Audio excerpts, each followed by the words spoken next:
জায়গায় শিবির আসছে। বলেন তো শিবির কেন আসছে সঙ্গের জায়গায় জানেন? 3টা জায়গা থেকে 3টা অক্ষর নেওয়া হয়েছে। শিবির প্রথম আসছে আল শামসের তালব্যস্য,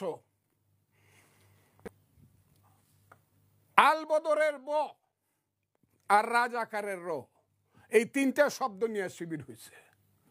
এটা বাংলাদেশের মানুষ জানে কেন? এটা কে যে নামটা করছে তিনি এখন লন্ডনে বসে আছেন।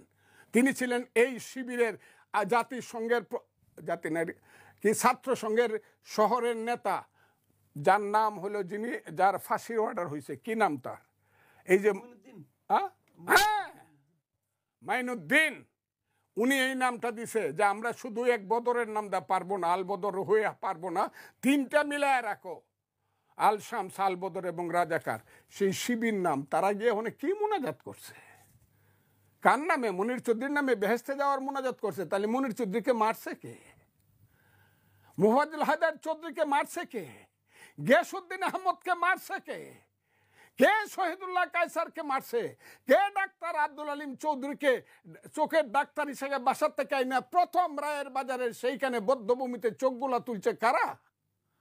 ওরে বাবা, ওদের নামে আবার মোনাজাত করতে গেলাম তো এটা তো 2 নম্বর হলো। আমি আপনাকে হত্যাও করলাম, আবার আপনার নামে আমি মোনাজাত পড়তে গেলাম, দুইটা অপরাধ করলাম আমি। মানে তারা কি